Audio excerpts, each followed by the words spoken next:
और कल हम सभी लोग श्रवण कर रहे थे कि भगवान श्री कृष्ण के कहने पर वृंदावन वासियों ने गोवर्धन पर्वत पर जाकर गोवर्धन पर्वत की पूजा करना स्वीकार किया और की भी।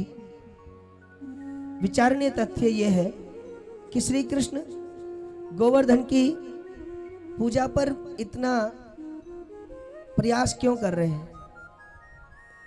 तो मैं आपसे निवेदन करूं, भगवान कहना चाहते हैं कि प्रकृति पूजा माने जिस प्रकृति ने हमें लेने के लिए सांस दी, खाने के लिए फल दिया, रहने के लिए जमीन दी, उस प्रकृति को हम सबसे पहले विराजित होकर पूजन करें। अच्छा, अगर हम थोड़ा और गहराई में जाएं तो मुझे लगता है कि हमारे लिए तो पूजनीय ये प्रकृति ही है। हमारे जो 5 प्रत्यक्ष देवता है, जो हमारे पंचदेव कहलाते हैं, वो 5 तत्व ही है। हम कभी जब छोटे से होते थे तो सामाजिक की पुस्तक होती थी जिसको हम सोशल साइंस कहते हैं, उसमें हमारे सिंधु घाटी सभ्यता के देवताओं की चर्चा की गई। पढ़ा होगा आप लोगों ने भी, सिंधु घाटी के 5 देव, जिसमें प्रकृति के 5 तत्वों को भगवान का स्वरूप मानकर हम पूजा करते हैं।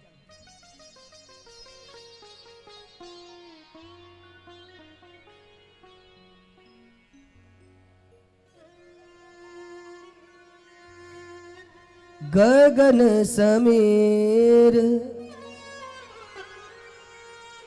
अनल जल धरनी, ये 5 तत्व हमारे शरीर में होते हैं, जिसके लिए तुलसीदास जी कहते हैं क्षिति जल पावक गगन शरीरा समीरा पंच जनित यह अधम शरीरा। यही 5 तत्वों की पूजा भगवान श्री कृष्ण कराना चाहते हैं गोवर्धन के माध्यम से। और जब भंडारा हुआ ना, पूजन हुआ, तो गोकुल वासियों ने कहा, कन्हैया तेरे इतने बड़े भगवान, इनको हम भोजन कराएंगे क्या? ये भोजन करेंगे? पर्वत कहीं भोजन करता है क्या? भगवान बोले, तुम निष्ठा से भगवान का ध्यान तो करो, भगवान अपने आप स्वयं प्रकट होकर भगवान भोजन दान करेंगे। सभी गोपाल ब्रजवासियों ने आंखें बंद करके प्रार्थना की और भगवान एक रूप में रंगनाथ जी के रूप में प्रकट हो गए। बोलिए रंगनाथ जी भगवान की। और भगवान ने जितना भोजन ब्रजवासी लाए थे सारा खा लिया। भागवत में लिखा है कि वो इतना भोजन लेकर के आए थे कि उसका एक कूट बन गया। कूट माने चोटी, बहुत ऊंची चोटी बनी। अब भगवान सबरा खा गए। आंखें खोली ब्रजवासियों ने तो बोले, क्यों रे कन्हैया, तेरा भगवान जन्म जन्म का भूखा है क्या? अरे हमारे लिए प्रसाद भी नहीं छोड़ा। कन्हैया बोले, हाँ प्रसाद तो छोड़ना चाहिए था। तो बोले, आंख बंद करके प्रार्थना करो कि गोवर्धन भगवान हमारे लिए थोड़ा प्रसाद तो छोड़ो, तो शायद तुम्हारे लिए थोड़ा प्रसाद छोड़ दे। आंखें बंद की तो भगवान ने फिर से उस प्रसाद को, भोजन प्रसाद को उनके लिए प्रसाद के रूप में छोड़ दिया। जल पिलाने लगे। अब गोवर्धन जी से जमुना जी बहुत दूर है। जमुना जी से लाए बाल्टियां भर भर कर, और इतने में तो गोवर्धन जी की जड़ पे भी कोई प्रभाव ना पड़े। 21 किलोमीटर का तो भगवान के गोवर्धन जी का व्यास है। तो ब्रिजवासी बोले, कन्हैया हमारा इंद्र अच्छा है। क्यों? बोले, उसको इतना सारा भोजन नहीं कराना पड़ता है, इतना सारा जल नहीं पिलाना पड़ता है। 1 चम्मच जल लेकर के केवल इंद्र के नाम की घुमा कर रख दो और वो स्वीकार कर लेते। और ये गोवर्धन भगवान बोले, तुम भगवान से प्रार्थना करो, अपने भोग के लिए जल की व्यवस्था स्वयं करो। जब प्रार्थना की तो मानसी गंगा के रूप में भगवान ने वहां पर गंगा जी को प्रकट किया। बोलिए मानसी गंगा मैया की।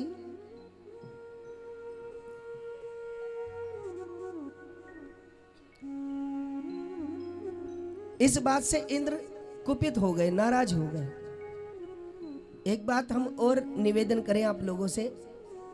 देखिए, जब हम पूजा करते हैं तो पूजा के बाद हम इंद्र का ध्यान जरूर करते हैं और करना भी चाहिए। बहुत सारे लोग बोलते हैं हम इतने साल से पूजा कर रहे हैं, पर पूजा का कोई सकारात्मक प्रभाव हमारे जीवन में दिखाई नहीं दे रहा है, जिसको लोग बोलते हैं पॉजिटिव रिजल्ट। क्यों इतने साल की पूजा आपकी बेकार क्यों हो जाती है? कारण यह है कि हम आसन छोड़ने से पहले इंद्र का ध्यान नहीं करते। अभी आप लोग पूजा कर रहे हैं, आप लोग देखते होंगे कि एक चौकी की पूजा विराम लेती है और आचार्य जी ओम शक्राय नमः कर कर आपको दूसरी चौकी की ओर प्रेरित करते कि अब दूसरी चौकी की पूजा कीजिए। क्यों? इसका कारण है, इसका कारण यह है कि आप जैसे ही अपना आसन छोड़ते हैं, तुरंत आपके पीछे खड़ा इंद्र आपकी पूजा के फल को हरण कर लेता है। तो यदि आसन छोड़ने से पहले आप इंद्र देवता का ध्यान करके ये जल जमीन पर छोड़ देते हैं, तो इंद्र को लगता है कि ये व्यक्ति कुछ भी हो लेकिन इंद्र बनने के लिए पूजा नहीं कर रहा है। अगर देवताओं में कोई सबसे भीरू देवता है तो इंद्र देवता है। जब भी पृथ्वी पर कोई व्यक्ति पूजा कर रहा होता है तो इंद्र को यह डर रहता है कि कहीं ना कहीं यह व्यक्ति इंद्रासन प्राप्त करने के लिए ही मेरी पूजा कर रहा है, भगवान की पूजा कर रहा है। और जब आप अपनी पूजा में इंद्र को सम्मिलित कर लेते हैं तो इंद्र को लगता है कि हो ना हो यह व्यक्ति धार्मिक व्यक्ति है जो मेरी भी पूजा कर रहा है। अगर आप इंद्र का नाम नहीं लेते तो आपकी पूजा का फल इंद्र देवता हरण कर लेते हैं। इसलिए जब कभी भी आप पूजा से उठें तो ओम शक्राय नमः इंद्र देवता का ध्यान करके उठें, उनके नाम का जल जमीन पर छोड़ें और उस जल को अपने मस्तक से लगाएं। तो मैं आपसे निवेदन कर रहा था, ये इंद्र देवता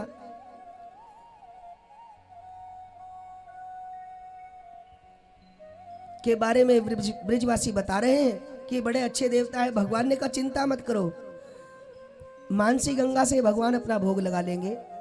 भंडारा रखा गया, सभी देवी देवताओं ने भोजन प्राप्त किया। नारद जी भी भोजन करने आए। नारद जी ने भंडारा चखा, बड़ा अच्छा लगा। नारद जी ने कहा थोड़ा सा प्रसाद हमें और मिलेगा। ब्रिजवासी बोले यहाँ तो भंडार भरे हैं, भगवान की कृपा है, ये लीजिए। एक पात्र में प्रसाद लेकर के इंद्र देवता के पास गए नारद जी, और नारद जी ने कहा लो इंद्र ये प्रसाद ग्रहण करो। इंद्र बोले कहाँ का प्रसाद है? नारद जी बोले पहले खाओ तो सही। अब प्रसाद खाए तो बड़ा स्वादिष्ट। इंद्र देवता ने पूछा महाराज ये प्रसाद तो बड़ा स्वादिष्ट है, किसके सम्मान का प्रसाद है? नारद जी बोले सम्मान का नहीं, तुम्हारे अपमान का प्रसाद है। अरे हमारे अपमान का? किसने धृष्टता की? नारद जी बोले ब्रिजवासियों ने। क्यों? बोले इस बार तुम्हारी पूजा नहीं कर रहे हैं। और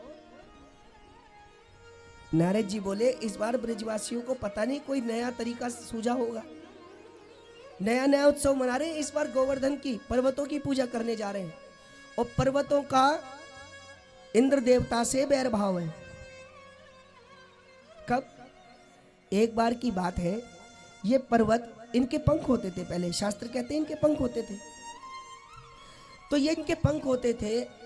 अब ब्रह्मा जी सृष्टि निर्माण कर रहे हैं और पर्वतों के पंख है, जब मन करे तब उड़ जाए।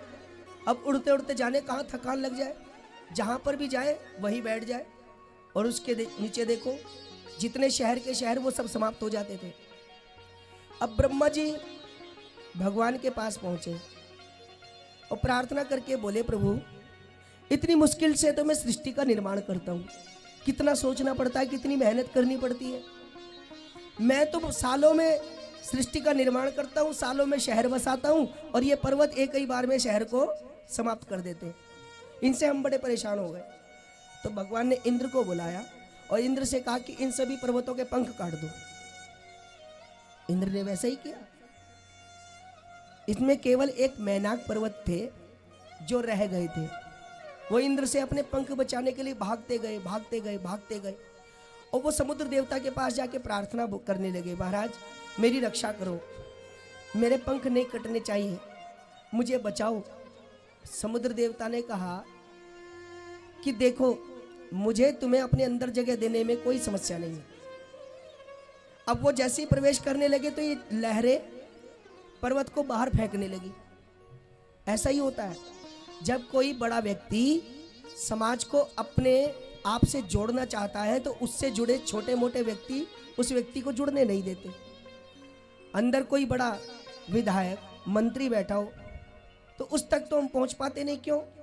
बाहर खड़ा पिए पहले ही कह देता है साहब अभी बिजी हैं, चाहे अंदर बैठे हो खाली। ये छोटे मोटे लोग हैसियत से ज्यादा काम करते हैं।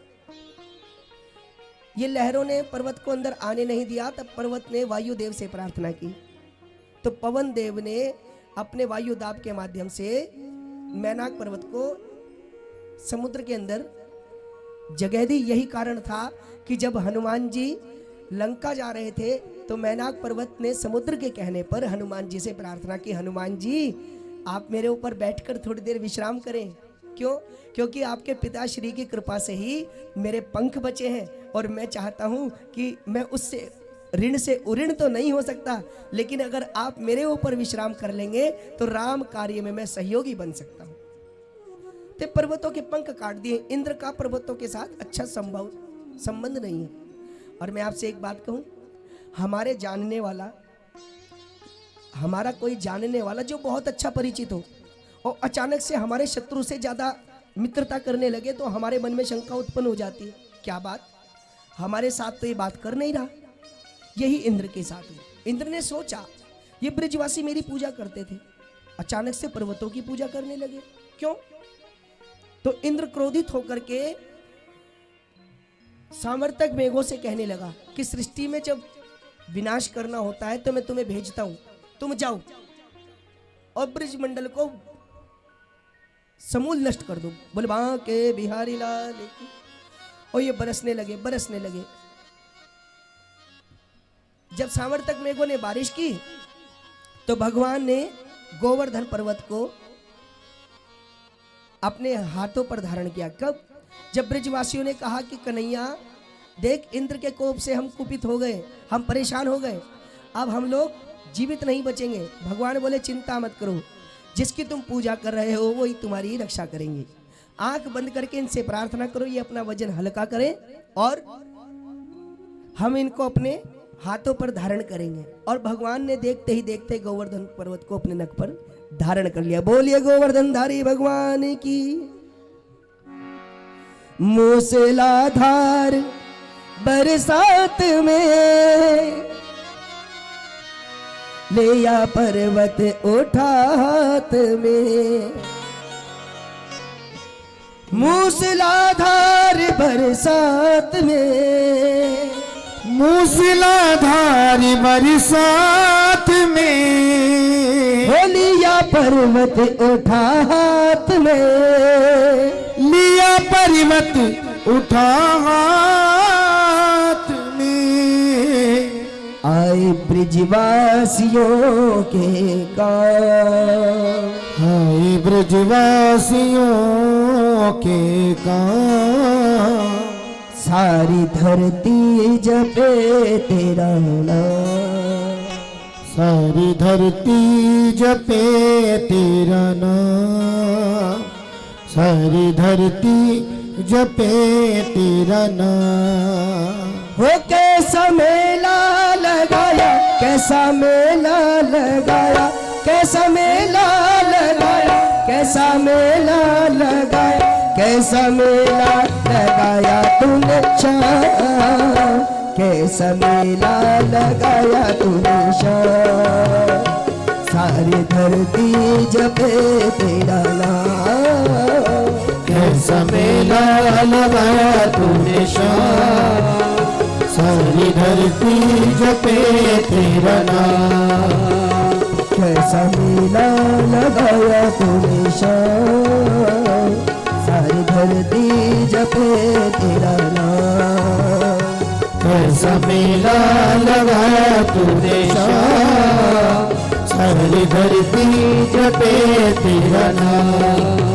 हाँ कैसा मेला लगाया, कैसा मेला लगाया, कैसा मेला लगाया, कैसा मेला लगाया, कैसा मेला लगाया, कैसा मेला लगाया, कैसा मेला लगाया, कैसा मेला लगाया, कैसा मेला लगाया तूने शाम, कैसा मेला लगाया तूने शाम, सारी धरती जपे तेरा नाम, कैसा मेला लगाया तूने शाम, सारी धरती जपे तेरा नाम। भाव से जय हो।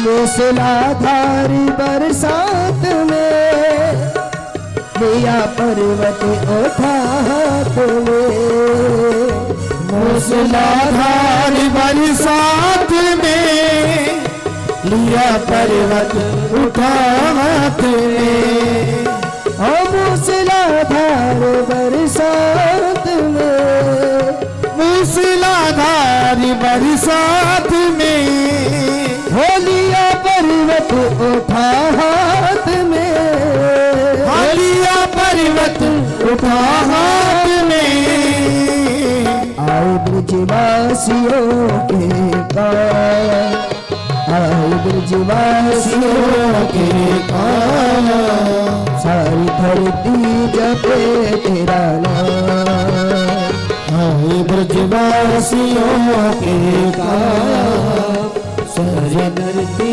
जपे तेरा नाम। कैसा मेला लगाया तूने शाम, सारी धरती जपे तेरा नाम, कैसा मेला लगाया तूने शाम, सारी धरती जपे तेरा नाम। भगवान ने गोवर्धन पर्वत अपने नख पे धारण किया, सभी ब्रजवासी उसके अंदर आ गए और ऊपर भगवान ने सुदर्शन चक्र को आदेश दिया कि बारिश का एक भी पानी ब्रजमंडल में नहीं आना चाहिए, और शेषनाग पूरे ब्रजमंडल की ओर परिक्रमा बना करके बैठ गए और गोवर्धन पर्वत को अपनी छत्र छाया से ढक लिया। ब्रजमंडल में जितना जल था वो सारा जल अगस्त मुनि ने धारण कर लिया। परीक्षित जी से सुखदेव जी से परीक्षित जी ने पूछा, गुरुदेव ये अगस्त मुनि कौन है, ये सारा जल इन्होंने क्यों पिया? तो बात त्रेता युग की है, जब भगवान रावण को दिग्विजय करके आए तो उसके बाद सीता जी रोज ब्राह्मण नोत जिमाया करती थी, ब्राह्मणों को भोजन कराया करती थी। एक दिन की बात, माँ सीता जी भगवान से हाथ जोड़कर बोली, प्रभु आपके जितने भी भक्त हैं ये बड़े संतुष्ट भक्त हैं। क्यों? बोले मैं इनको इतने प्रेम से भोजन कराती हूँ और ये थोड़ा सा भोजन खाकर चले जाते हैं। मेरा मन होता है कि किसी ब्राह्मण को मैं खूब अच्छे से प्रेम से भोजन कराऊं, बैठकर खूब 2-4 बार अच्छे से भोजन करें। तो भगवान ने सोचा कि सीता जी को अपनी रसोई का अहंकार हो गया, और जहां अहंकार वहां पर भगवान नहीं होते हैं। भगवान बोले, सीता जी आज ऐसे ब्राह्मण को न्योता दूंगा कि तुम जीवन भर याद रखोगी। अब भगवान ध्यान समाधि में सीधे अगस्त मुनि के पास पहुंचे। अगस्त मुनि कौन? जिन्होंने समुद्र अपने उदर में उतार लिए।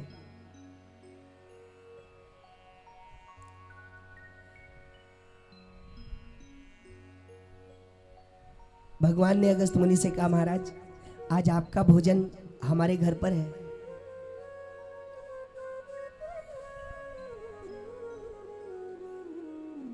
भगवान का आग्रह स्वीकार किया। भगवान ने बोला सीता जी को अपने भोजन का बड़ा अहंकार है, थोड़ा ध्यान से भोजन करना। अगस्त मुनि जी बोले जो आ गया प्रभु। अब अगस्त मुनि जी आकर बैठे, अलख निरंजन देवी ब्राह्मण भूखा है, जरा भोजन कराओ तो। सीता जी बड़ी प्रसन्न हुई। सीता जी ने बोले आइए बैठिए महाराज, मैं आपके लिए भोजन बनाती हूँ। और सीता जी ने झट बड़ी अच्छी रसोई तैयार की और बहुत सुंदर भोजन लाकर एक थाली में परस दिया। अगस्त जी बोले देवी आप हमें भोजन कराने लाई हो कि केवल दिखाने लाई हो? मतलब ये एक थाली भोजन हमारा कुछ करने वाली नहीं है, हमारा नाम अगस्त मुनि है। इतना भोजन तो केवल दृष्टिपात के लिए है, ये खाने के लिए नहीं। और सीता जी बड़ी प्रसन्न हुई, आज कोई अच्छा ब्राह्मण आया है, प्रेम से खूब सारा भोजन करेगा। अब अगस्त मुनि जी ने भोजन शुरू किया। सीता जी इतना तैयार करके लाती, इतना अगस्त मुनि सारा भोजन चट कर जाते। आधा घंटा, 1 घंटा, 2 घंटा, 4 घंटा, आधा दिन बीत गया। रसोई बार बार बन रही है और अगस्त मुनि जी चट कर जा रहे हैं। सीता जी थक गई तो गणेश जी से प्रार्थना की, गणेश जी आप आओ अपनी अर्धांगिनियों को लेकर, इन्हें रिद्धि सिद्धियों को लाओ, मेरी सहायता करो। गणेश जी आए, देखा तो क्या गणेश जी वहां रोटी बेल रहे, रिद्धि सिद्धि छौका लगा रही है और सीता जी बार बार परसने जा रही है। वो आने जाने में थक गई। आकाश मंडल से सभी देवी देवताओं को बुला लिया। सुबह से लेकर शाम हो गई, अपलक भगवान श्री अगस्त जी भोजन कर रहे हैं। सीता जी भगवान के पास गई और बड़े प्रेम से बोली प्रभु ये ब्राह्मण जन्मों जन्म का भूखा है क्या, इसका पेट नहीं भरता? भगवान बोले हमें तो पता नहीं, तुमने ही कहा था ब्राह्मण बुलाओ, हमने बुला दिया। तो कम से कम इनको कुछ पता तो चलना चाहिए। अच्छा अभी तो ये पता ही नहीं कि और कितना खाने वाले, राशन खत्म हुआ जा रहा है।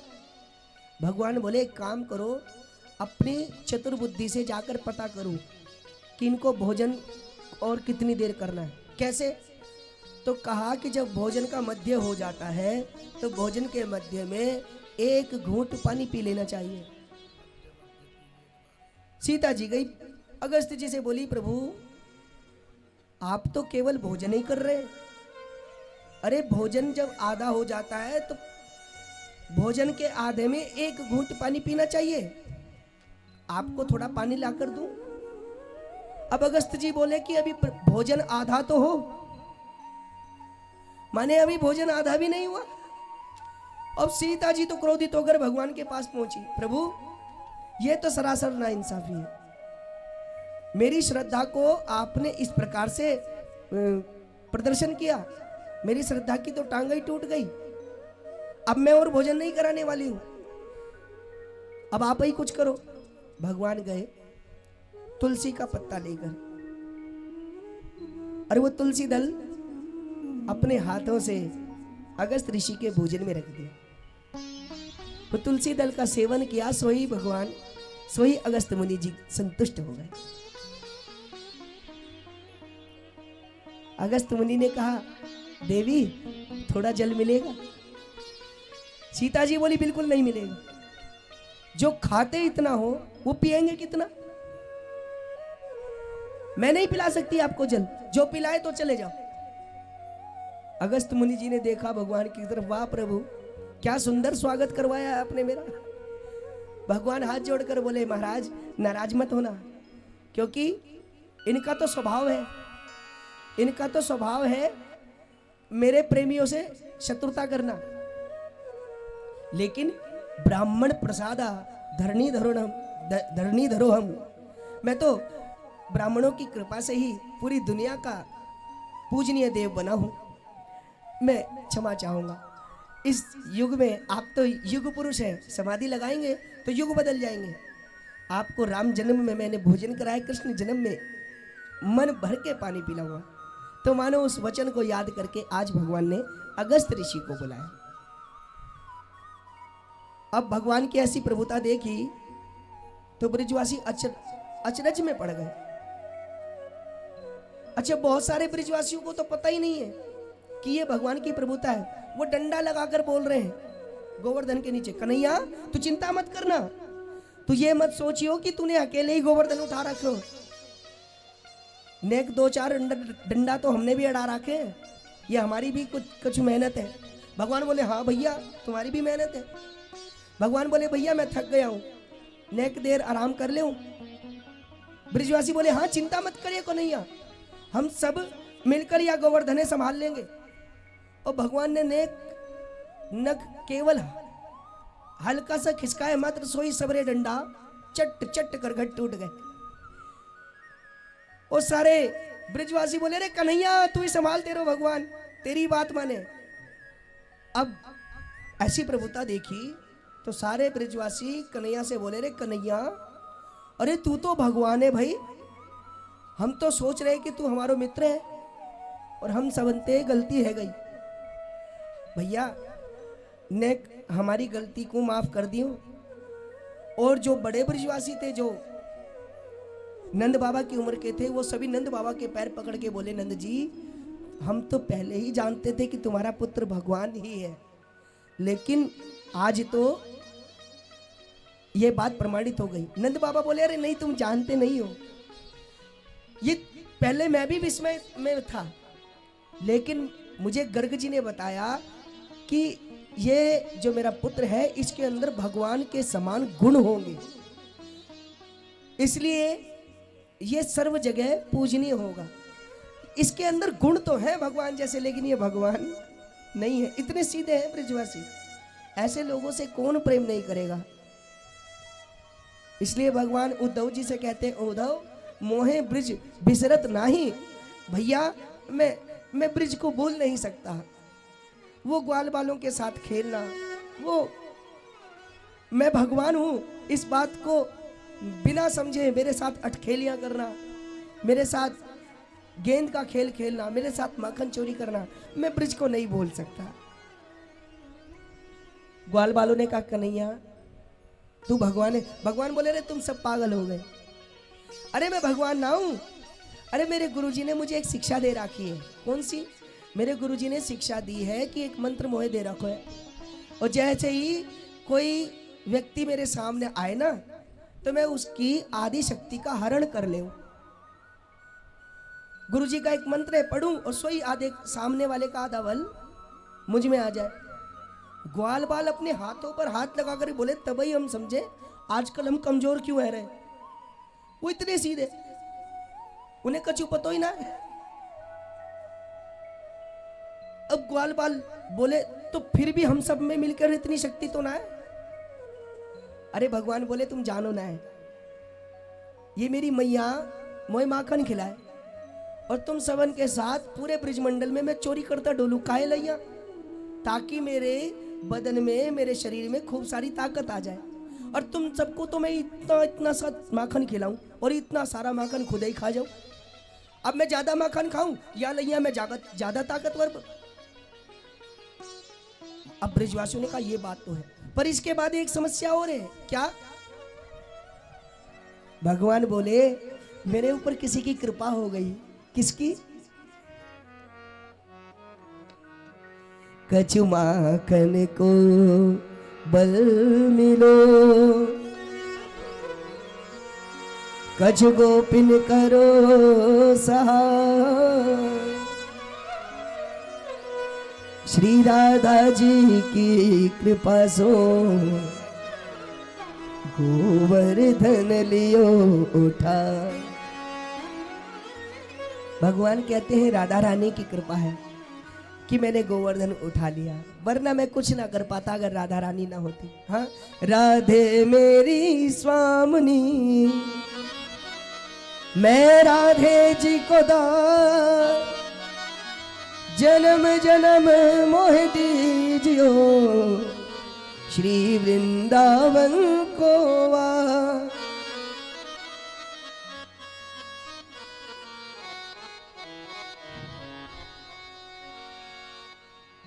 फूलों के हार फूलों के बंगले राधा रानी हमारी फूलों में। श्री कृष्ण की बातों पर विश्वास किया और तभी देखा कि इंद्र भगवान की स्तुति कर रहे हैं। मैं कल आपको ब्रह्मा मोह की कथा सुना रहा था। ब्रह्मा जी ने 40 श्लोकों में भगवान से स्तुति की, पर भगवान प्रसन्न नहीं हुए। यहाँ पर 13 श्लोक इंद्र जी ने बोल रखे हैं। भागवत में 14वां श्लोक जो बुलवाया है, जो बोला गया है, वो सुखदेव जी ने बोला है, लेकिन शब्द इंद्र के हैं। ऐसे मिलाकर 14 श्लोक होते हैं। और भगवान इन 14 श्लोकों की स्तुति से प्रसन्न हो गए। किसी ने पूछा, ब्रह्मा जी तो इंद्र से बड़े हैं, बड़े की बात नहीं मानी, छोटे की मान ली क्यों? भगवान कहते हैं, मेरी नजर में कोई बड़ा छोटा नहीं है, मैं तो सबको समान दृष्टि से देखता हूं। मेरे लिए बड़ा वो है जो मेरे भक्त का सम्मान करे, मेरे भक्त का अपमान ना करे। इसलिए आप जब भी कभी कथा सुनते हैं तो आपसे ये विशेष बात कही जाती है कि कोई भगवान का भजन करने वाला व्यक्ति हो, सचमुच भजनानंदी हो, तो उसका अपमान ना हो। बस अगर आप किसी को कुछ दे नहीं सकते तो किसी से कुछ छीनो भी मत। अगर आप दान नहीं कर सकते तो दान लेने वाले को बुरा भला मत कहो। उससे कहो, भैया हम आपको दान नहीं दे सकते, आप आगे जाकर ले लो। पर किसी भी भक्त को परेशान मत करो, न जाने किस रूप में नारायण मिल जाए। यद्यपि दान गुणवत्ता देखकर किया जाता है, ऐसा भी ना हो कि दान का सदुपयोग होने की बजाय दुरुपयोग हो रहा हो। लेकिन अगर आपको कोई भजनानंदी दिखाई देता है तो आप उसका अपमान ना करें। ब्रह्मा जी ने भगवान के भक्तों को भगवान से दूर किया, भगवान क्रोधित हो गए। पर इंद्र की गलती से भगवान के भक्त और भगवान के समीप आ गए। इस कारण के से भगवान प्रसन्न होकर के इंद्र को क्षमा कर देते हैं। और इंद्र भगवान से कहते क्या है, नमस्तुभ्यं भगवते पुरुषाय महात्मने वासुदेवाय कृष्णाय सात्वतापतये नमः।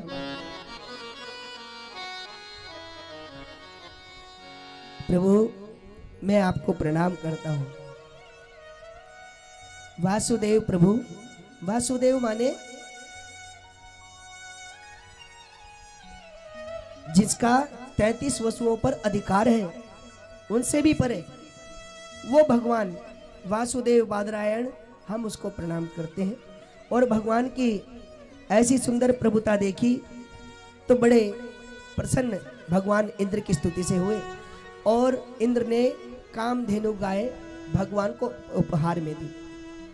ऐसी प्रभुता देखी तो सुरभि नामक गाय आगे बढ़ करके भगवान को स्तनपान कराती है, भगवान की स्तुति करती है। तब भगवान का एक नाम हुआ गोविंद। बोल वृंदावन बिहारी लाल की, गोविंद बोलो हरि, राधा रमण हरि, हाँ राधा रमण हरि, राधा रमण हरि। ये बात यहाँ तो भैया सभी लोग संकीर्तन को बड़े अच्छे तरीके से बोलते हैं। देखिए, राधा रमण हरि गोविंद बोलो। बहुत सारे लोग बोलते हैं राधा रमण हरि गोपाल बोलो, वो गलत है। राधा जी का रमण तो केवल गोविंद भगवान कर सकते हैं, गोपाल नहीं। गोपाल तो कोई भी हो सकता है, हम भी हैं, आप भी हैं। जो गौ का पालन करे वो हर व्यक्ति गोपाल है। गौ पालयति यासह गोपाल। और गोविंद कौन? जिनकी गौ वंदना करती है, हाँ, जिनकी गौ वंदना करती है, जिनको प्रणाम करती है गौ, ऐसे भगवान गोविंद। हाँ, कृष्ण कृष्ण महायोगिन विश्वात्मन विश्व संभव भवतालोकनाथेन सनाथा वयमच्युत। हे प्रभु, आप विश्व आत्मा हैं, विश्व स्वरूप हैं, हम आपको प्रणाम करते हैं। जब कभी पृथ्वी खतरे में हो, गौ खतरे में हो, तो भगवान तरह तरह के रूप लेकर के इनके रक्षण के लिए आते हैं। आज भी धरती पर गौ माता खतरे में है।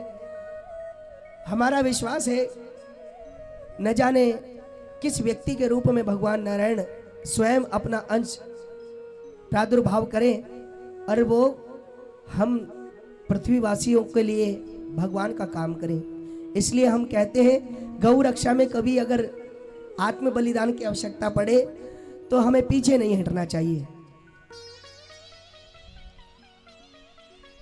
आप कभी हरिद्वार जाएं तो हरिद्वार के पास एक क्षेत्र है कटारपुर। वो कटारपुर क्षेत्र गौ तीर्थ के नाम से जाना जाता है। 1836 में गौ क्रांति हरिद्वार में हुई थी। गौओं की रक्षा के लिए वहां के बहुत सारे लोगों ने अपने प्राणों का बलिदान दिया। उस समय वहां पर मठ होते थे, तो उन लोगों उस क्षेत्र में जाने से, वहां के लोगों से मिलने से, वहां के दर्शन करने से हमारे मन में गौ रक्षा के प्रति प्रेरणा होगी। उन लोगों ने मुगलों का सामना किया उस समय और मुगल आतंकवाद से हरिद्वार के क्षेत्र को और हर की पौड़ी के क्षेत्र को मुक्त किया। माननीय श्री मदन मोहन मालवीय जी, जिनकी कृपा से हर की पौड़ी आज ब्राह्मण समाज को मिली, हिंदुओं को मिली, आज हम जाकर वहां अस्थि विसर्जन कर सकते हैं, वरना वहां पहले ये आलम नहीं था। ऐसे लोगों को हमें कृतज्ञ भाव रखना चाहिए। बोलो वृंदावन बिहारी लाल की। ये चर्चा सामाजिक होनी बहुत आवश्यक है। हमें अपनी ऐतिहासिक पृष्ठभूमि को देखना होगा, उसका ध्यान रखना होगा, जैसे हम अपने घर की सज्जा करते। तो मैं आपसे निवेदन कर रहा था, इस प्रकार भगवान ने ब्रजवासियों पर कृपा की और आगे चलकर भगवान ने ब्राह्मण पत्नियों पर कृपा की। कुछ ब्राह्मण भगवान प्राप्ति के लिए यज्ञ कर रहे थे। भगवान ने उनकी अर्धांगिनियों पर कृपा की। माने भगवान केवल यज्ञ अनुष्ठान के द्वारा प्राप्त होते हो ये जरूरी नहीं है। भगवान तो स्वयं कहते हैं, भाव का भूखा हूं मैं, भाव ही बस सार है, भाव से भज ले मुझे, भव से बेड़ा पार है। अन्य धन कोई भी वस्तु कुछ न मुझको चाहिए, भाव से दो पुष्प भी तू दे मुझे स्वीकार है। भाव से केवल दो पुष्प तू मुझे चढ़ा दे तो मैं उसको स्वीकार करता हूं। इसलिए गुणीजन कहते हैं, मन छोड़ जगत की चिंता, राधे का नाम लिए जा, वो अपना काम करेगी, तू अपना काम किए जा। वो अपना काम करेगी, तू अपना काम किए जा। राधे राधे राधे राधे राधे राधे राधे राधे राधे राधे राधे राधे राधे राधे राधे राधे। मद छोड़ जगत की चिंता, राधे का नाम लिए जा। मन छोड़ जगत की चिंता, राधे का नाम लिए जा। वो अपना काम करेगी, तू अपना काम किए जा। वो अपना काम करेगी, तो अपना काम किए जा। राधे राधे राधे राधे राधे राधे राधे राधे राधे राधे राधे राधे राधे राधे जय श्री हाँ से राधे। जय हो।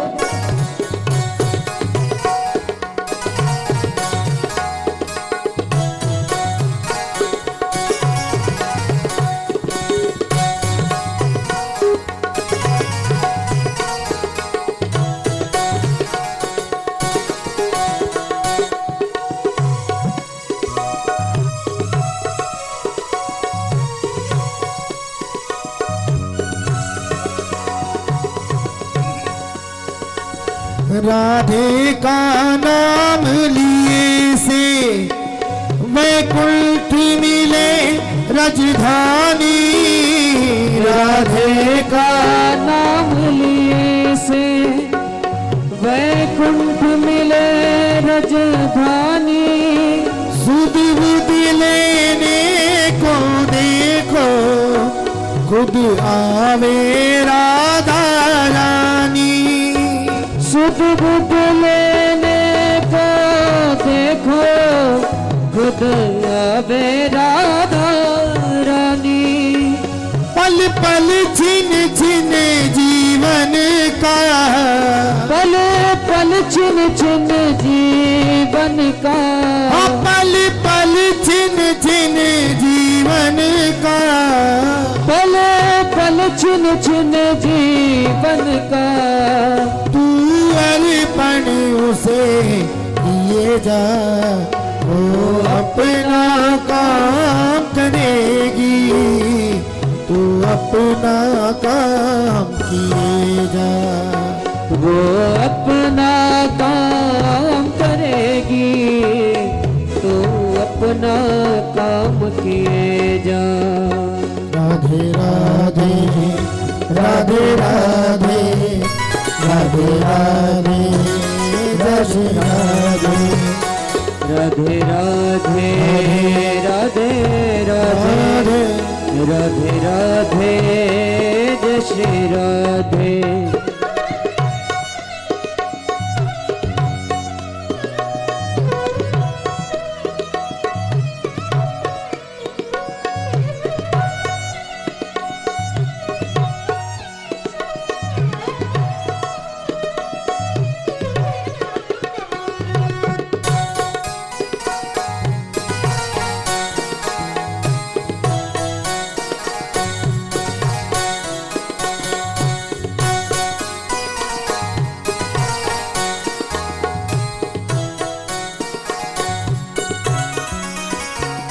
जिसकी छवि लखने निश दिन खुद आवे कुंज बिहारी।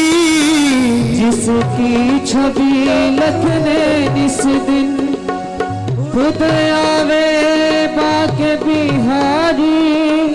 एक और कृपा की तुझ पर कर देगी भानु दुलारी।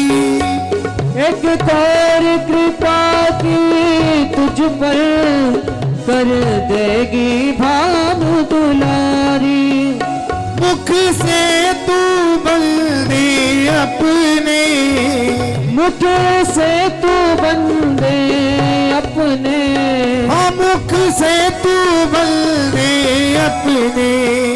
राधे का नाम लिए जा, वो अपना काम करेगी। तू अपना काम किए जा, वो अपना काम करेगी। तू अपना काम किए जा। वो अपना काम करेगी। तो अपना काम किए जा। हाँ प्यारी अपना काम करेगी। तू अपना काम किए जा। जय जय श्री राधे। तो मैं आपसे निवेदन कर रहा था कि भगवान अपने भक्त का अपराध कभी स्वीकार नहीं करते। जो ब्राह्मण यज्ञ कर रहे हैं, ग्वाल बालों को उनके पास भोजन की याचना करने के लिए भेजा, उन्होंने भगा दिया। ब्राह्मण पत्नियों के पास गए तो उन्होंने भगवान को प्रेम से भोजन कराना स्वीकार समझा, और जब भगवान को भोजन कराया तो उनका उद्धार हुआ। जो ब्राह्मण, जो लोग कहते थे कि हम तुम्हें घर में घुसने नहीं देंगे, वह